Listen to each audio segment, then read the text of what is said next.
This is what barn find hunting is all about, is stumbling across something like this in your lifetime. This is a 1972 Pantera that has been off the road about 4 decades. It's just a time capsule, Tom, is what it is.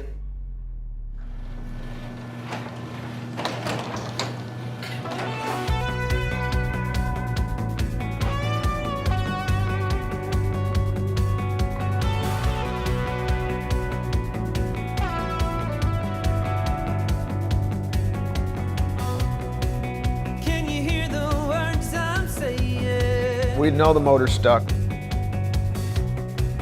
Can you read the thoughts I'm thinking? Hey. I'm not looking for your consolation. Just wanna know I'm not mistaken. This motor comes out and heads north. I'm calling for you, reaching out to know if it's true. I'm falling for you, yearning for you, reaching out to hold you down, hold you down, hold you down. Hey, if you like what you're watching, do me a favor. Go check out the Haggerty Drivers Club. 24/7 roadside assistance with flatbed towing, subscription to our award-winning magazine, and more. Sign up today. Links right down here in the description.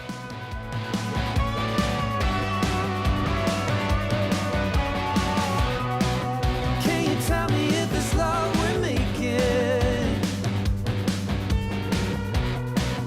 Can't you feel the ground is shaking? Hey,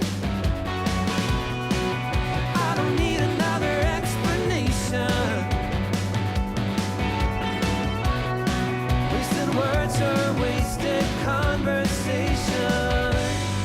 I'm calling for you, reaching out to know if it's true. I'm falling Blown head gasket definitely puts it in the garage for a while. out to hold you down, hold you down, hold you down, hold you down.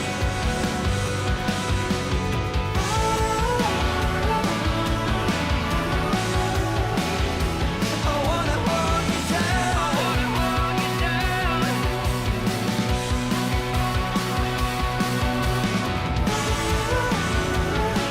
We thought blown head gasket in one cylinder could have done this, but now we're seeing a problem on several cylinders. Yeah. And no signs of head gasket failure.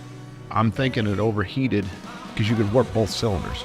Calling for you, reaching out to know if it's true. I'm falling for you, yearning for you, reaching out to hold you down, hold you down, hold you down, hold you down. I'm calling for you, reaching out to know if it's true. I'm falling for you, yearning for you, reaching out to hold you down, hold you down, hold you down,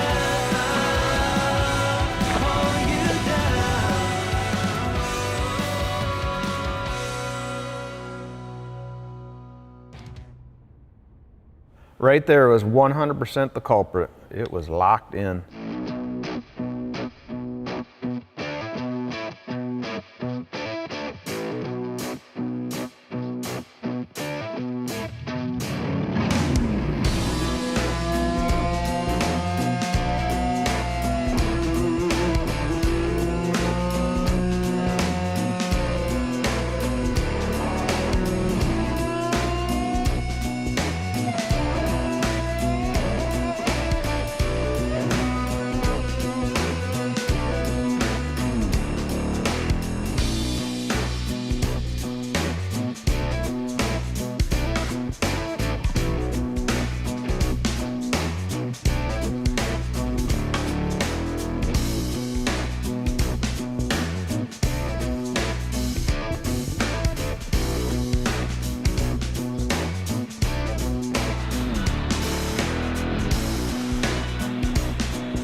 we're only sleeving 1. So that's a good sign.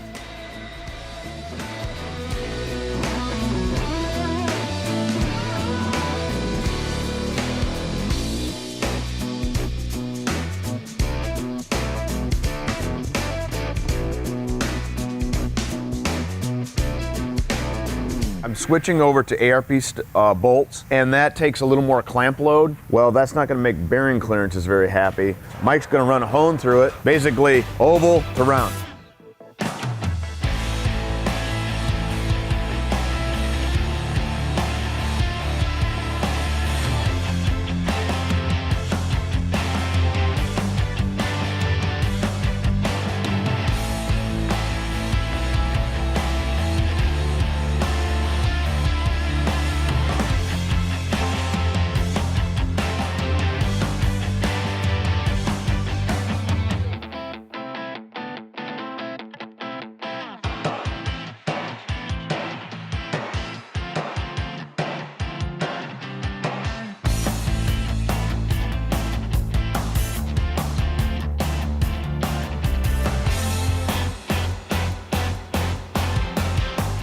Now this cylinder head is completely done, except for our modification of changing from a non-adjustable valve train to an adjustable roller setup.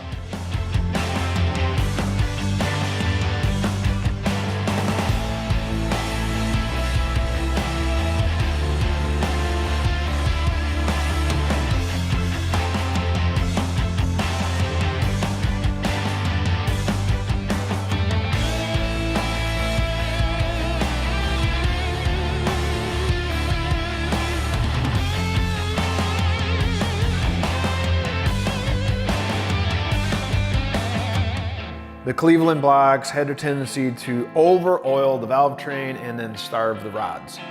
So there's a fix to that. What you do is you install these bushings. You just need to have a little hole in it. Effectively, it shrinks the amount of oil passage. You get plenty of lubrication up top, but you're not starving something else in the meantime, specifically the rods.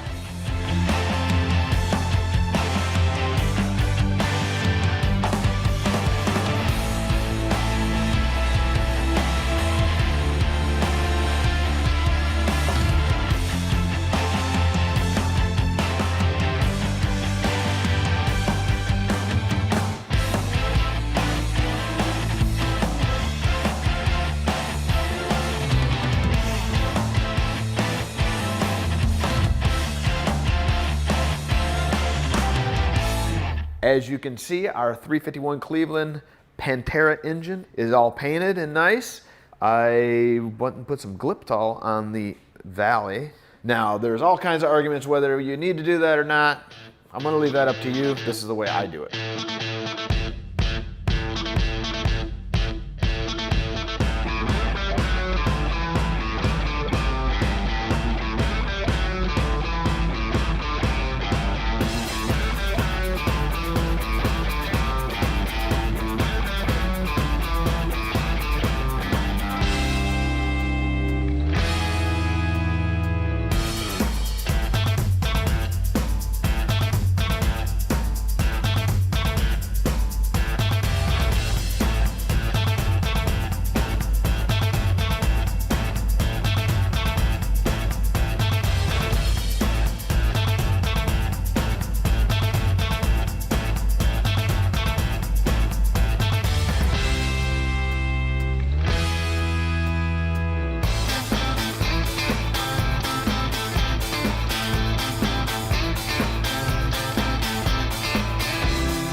And yes, this is a huge oil pan. We increased capacity, roughly from 6 on the stock standpoint to 9 quarts.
just like that, we went from the engine assembly room and now it's sitting on the test stand and ready to fire up for the first time. There's a few things we had to do to kind of change things around just to make it work on the test stand. So I don't want to alarm anybody, but we had to take off that stock piece on here, the thermostat housing. It went way in the back like that. We had to go to this style so we can get to our radiator. Now this is a roller camshaft, so the braking procedure is not nearly as stringent, at least in my opinion, as it is with a flat tappet camshaft. Yes, I like to run them for 20 minutes, but if I have to shut it off because it wants to get hot, it's not a big deal. And but I usually run, 10 minutes, let's say, and kind of is what it is. And I guess let's see if it fires up. Now, over and under, unless they changed it, it should fire. We'll spin her a little bit without the coil on, so no ignition. Get a little bit of oil pressure going, and then that'll also help us get some fuel up to the bowls. I put some in the bowls with the primer bottle.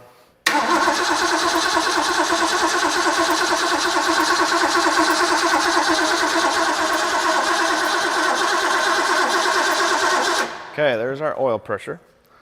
So here we go, ignition on, coil on, starter.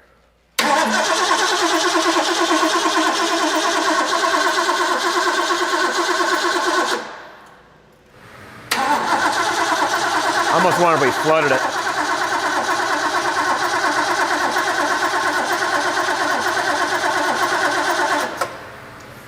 Do we have spark? We got spark. Not getting fuel to it yet.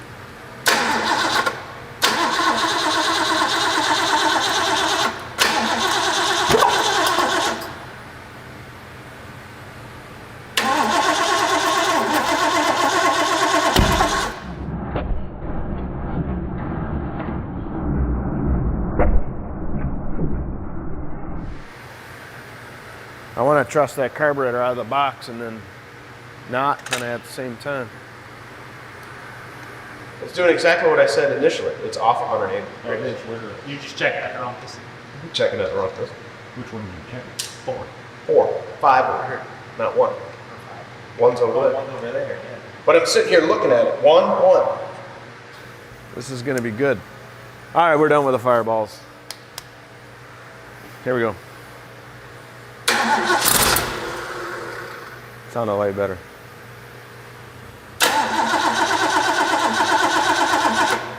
Thought I was ready.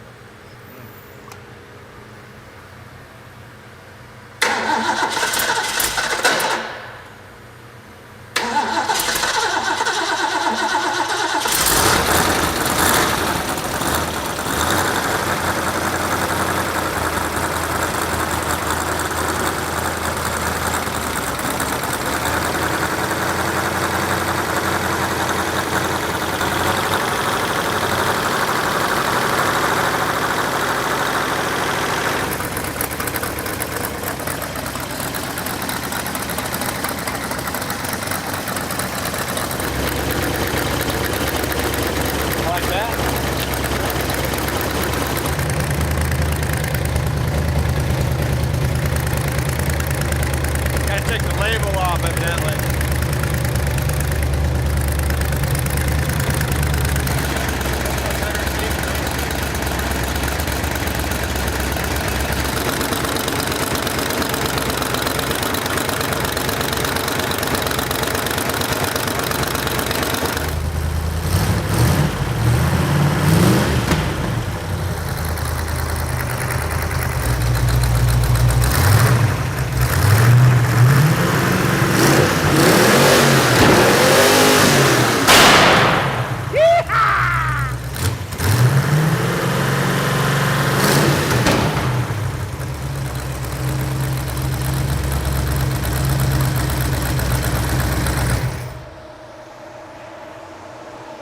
Nothing like a little crack, bang, boom.